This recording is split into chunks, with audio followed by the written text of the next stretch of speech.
Chapter 14. Mrs. Ackroyd. After the evening talk I have just chronicled, the affair seemed to me to enter on a different phase. The whole thing can be divided into two parts, each clear and distinct from the other. Part 1 ranges from Ackroyd's death on the Friday evening to the following Monday night. It is the straightforward narrative of what occurred as presented to Hercule Poirot. I was at Poirot's elbow the whole time. I saw what he saw. I tried my best to read his mind. As I know now, I failed in this latter task. Though Poirot showed me all his discoveries, as, for instance, the gold wedding ring, he held back the vital and yet logical impressions that he formed. As I came to know later, this secrecy was characteristic of him. He would throw out hints and suggestions, but beyond that, he would not go. As I say, up till the Monday evening, my narrative might have been that of Poirot himself. I played Watson to his Sherlock. But after Monday, our ways diverged. Poirot was busy on his own account. I got to hear of what he was doing because, in King's Abbot, you get to hear of everything. But he did not take me into his confidence beforehand. And I, too, had my own preoccupations. On looking back, the thing that strikes me most is the piecemeal character of this period. Everyone had a hand in the elucidation of the mystery. It was rather like a jigsaw puzzle to which everyone contributed their own little piece of knowledge or discovery. But their task ended there. To Poirot alone belongs the renown of fitting those pieces into their correct place. Some of the incidents seemed at the time irrelevant and unmeaning. There was, for instance, the question of the black boots. But that comes later. To take things strictly in chronological order, I must begin with the summons from Mrs. Ackroyd. She sent for me early on Tuesday morning, and since the summons sounded an urgent one, I hastened there, expecting to find her in extremis. The lady was in bed. So much did she concede to the etiquette of the situation. She gave me her bony hand and indicated a chair drawn up to the bedside. "Well, Mrs. Ackroyd," I said, "and what's the matter with you?" I spoke with that kind of spurious geniality which seems to be expected of general practitioners. "I'm prostrated," said Mrs. Ackroyd in a faint voice. "Absolutely prostrated. It's the shock of poor Roger's death. They say these things often aren't felt at the time, you know. It's the reaction afterwards." It is a pity that a doctor is precluded by his profession from being able sometimes to say what he really thinks. I would have given anything to be able to answer. Bunkum. Instead, I suggested a tonic. Mrs. Ackroyd accepted the tonic. One move in the game seemed now to be concluded. Not for a moment did I imagine that I had been sent for because of the shock occasioned by Ackroyd's death. But Mrs. Ackroyd is totally incapable of pursuing a straightforward course on any subject. She always approaches her object by tortuous means. I wondered very much why it was she had sent for me. "And then that scene yesterday," continued my patient. She paused as though expecting me to take up a cue. "What scene?" "Doctor, how can you? Have you forgotten? That dreadful little Frenchman or Belgian or whatever he is, bullying us all like he did. It has quite upset me. Coming on top of Roger's death." "I'm very sorry, Mrs. Ackroyd," I said.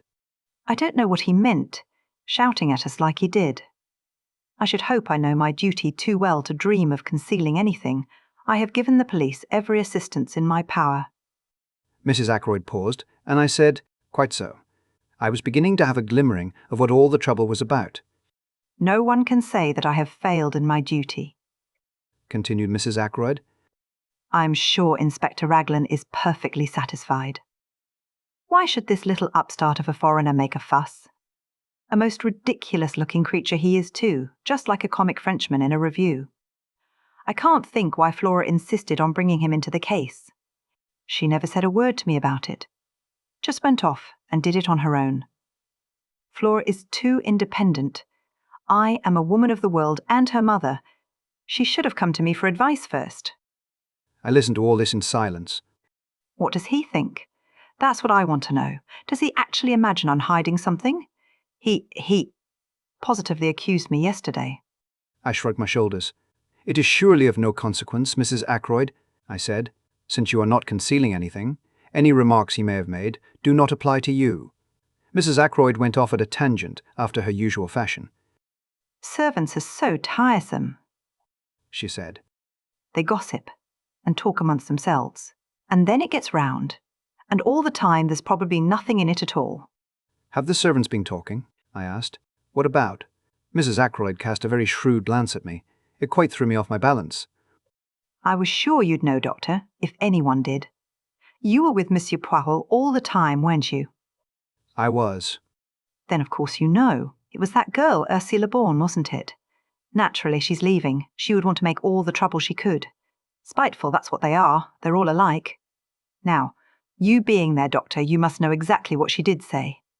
I'm most anxious that no wrong impression should get about.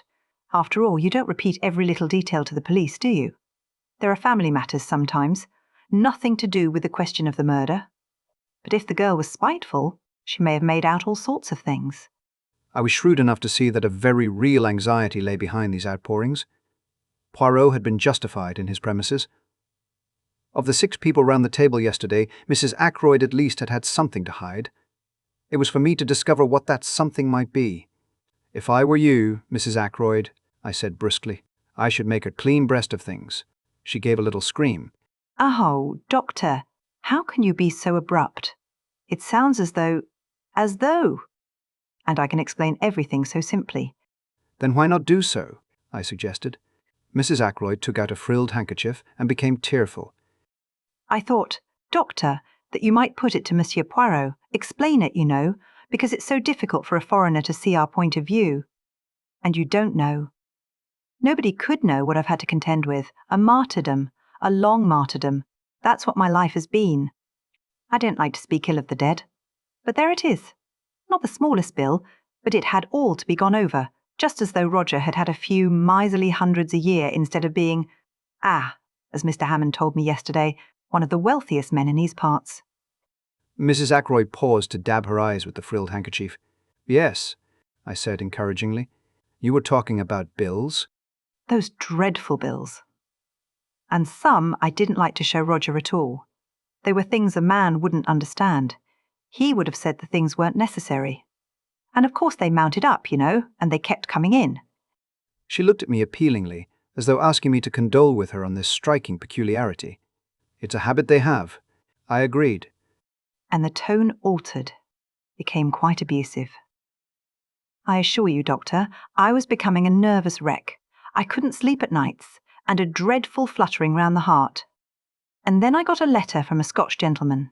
As a matter of fact, there were 2 letters, both Scotch gentlemen. Mr. Bruce Macpherson was one, and the other were Colin MacDonald. Quite a coincidence. Hardly that, I said dryly. They are usually Scotch gentlemen, but I suspect a Semitic strain in their ancestry. £10 to 10,000, on note of hand alone, murmured Mrs. Ackroyd reminiscently. I wrote to one of them, but it seemed there were difficulties. She paused. I gathered that we were just coming to delicate ground. I have never known anyone more difficult to bring to the point. You see, murmured Mrs. Ackroyd, it's all a question of expectations, isn't it? Testamentary expectations. And though, of course, I expected that Roger would provide for me, I didn't know. I thought that if only I could glance over a copy of his will, not in any sense of vulgar prying, but just so that I could make my own arrangements. She glanced sideways at me. The position was now very delicate indeed. Fortunately, words, ingeniously used, will serve to mask the ugliness of naked facts. I could only tell this to you, dear Dr. Shepherd, said Mrs. Ackroyd rapidly. I can trust you not to misjudge me, and to represent the matter in the right light to Monsieur Poirot. It was on Friday afternoon. She came to a stop and swallowed uncertainly. Yes, I repeated encouragingly, on Friday afternoon. Well? Everyone was out, or so I thought, and I went into Roger's study. I had some real reason for going there. I mean, there was nothing underhand about it. And as I saw all the papers heaped on the desk, it just came to me, like a flash. I wonder if Roger keeps his will in one of the drawers of the desk. I'm so impulsive, always was from a child. I do things on the spur of the moment. He'd left his keys, very careless of him, in the lock of the top drawer. I see, I said helpfully. So you searched the desk. Did you find the will?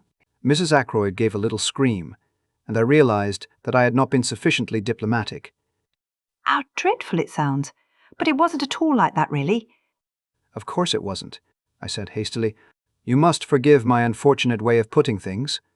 You see, men are so peculiar. In Dear Roger's place, I should not have objected to revealing the provisions of my will. But men are so secretive. One is forced to adopt little subterfuges in self-defense. And the result of the little subterfuge? I asked. That's just what I'm telling you. As I got to the bottom drawer, Bourne came in, most awkward. Of course I shut the drawer and stood up, and I called her attention to a few specks of dust on the surface. But I didn't like the way she looked. Quite respectful in manner, but a very nasty light in her eyes. Almost contemptuous, if you know what I mean. I never have liked that girl very much. She's a good servant, and she says ma'am, and doesn't object to wearing caps and aprons, which I declare to you a lot of them do nowadays, and she can say not at home without scruples if she has to answer the door instead of Parker. And she doesn't have those peculiar gurgling noises inside which so many parlourmaids seem to have when they wait at table. Let me see, where was I? You were saying that in spite of several valuable qualities, you never liked Bourne. No more I do. She's odd. There's something different about her from the others. Too well educated, that's my opinion. You can't tell who are ladies and who aren't nowadays. And what happened next? I asked. Nothing. At least Roger came in, and I thought he was out for a walk. And he said, "What's all this?" And I said, "Nothing. I just came in to fetch Punch."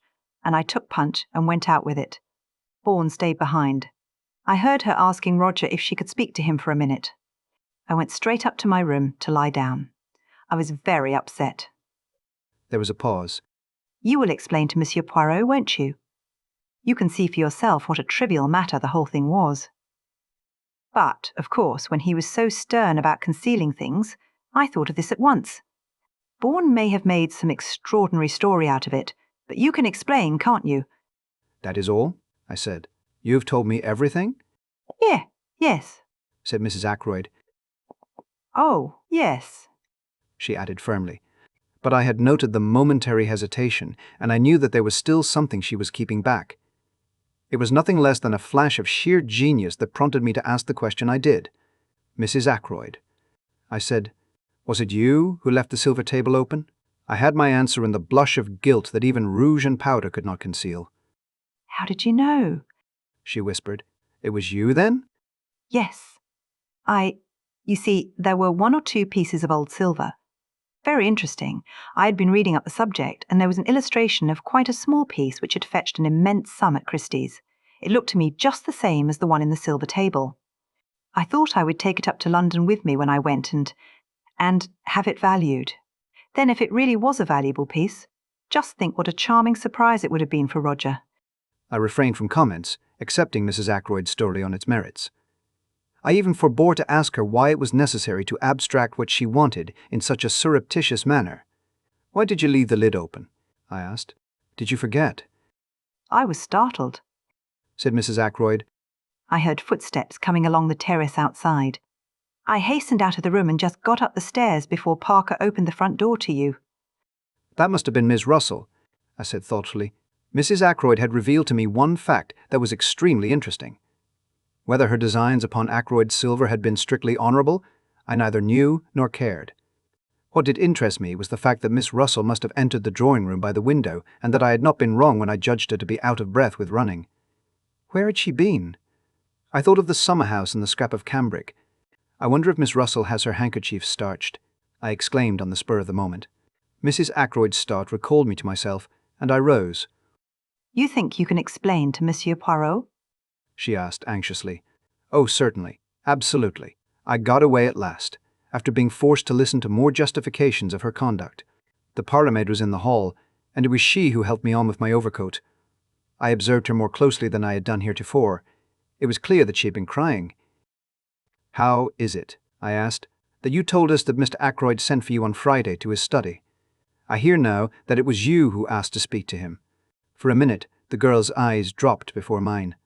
Then she spoke. "I meant to leave in any case," she said uncertainly. I said no more. She opened the front door for me. Just as I was passing out, she said suddenly in a low voice, "Excuse me, sir, is there any news of Captain Patton?" I shook my head, looking at her inquiringly. "He ought to come back," she said. Indeed he ought to come back." She was looking at me with appealing eyes. "Does no one know where he is?" She asked. Do you? I said sharply. She shook her head. No, indeed, I know nothing, but anyone who was a friend to him would tell him this. He ought to come back. I lingered, thinking that perhaps the girl would say more. Her next question surprised me. When do they think the murder was done? Just before 10 o'clock? That is the idea, I said. Between 10:15 and the hour. Not earlier? Not before 10:15? I looked at her attentively. She was so clearly eager for a reply in the affirmative. That's out of the question, I said. Miss Ackroyd saw her uncle alive at 10:15. She turned away, and her whole figure seemed to droop. A handsome girl, I said to myself as I drove off. An exceedingly handsome girl. Caroline was at home.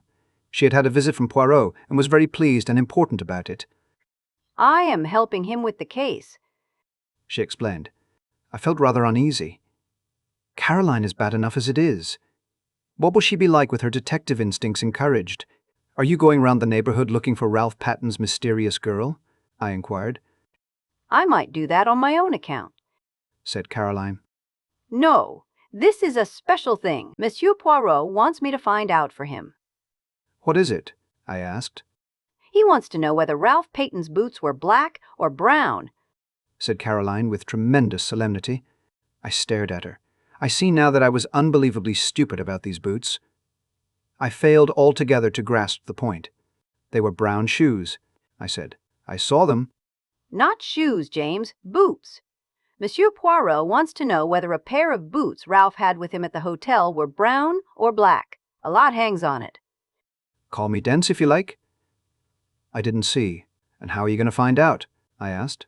Caroline said there would be no difficulty about that. Our Annie's dearest friend was Miss Gannet's maid, Clara. And Clara was walking out with the boots at the Three Boars. The whole thing was simplicity itself, and by the aid of Miss Gannet, who cooperated loyally, at once giving Clara leave of absence, the matter was rushed through at express speed. It was when we were sitting down to lunch that Caroline remarked, with would-be unconcern, About those boots of Ralph Patton's. Well, I said, what about them? Monsieur Poirot thought they were probably brown. He was wrong. They're black. And Caroline nodded her head several times. She evidently felt that she had scored a point over Poirot. I did not answer. I was puzzling over what the colour of a pair of Ralph Patton's boots had to do with the case.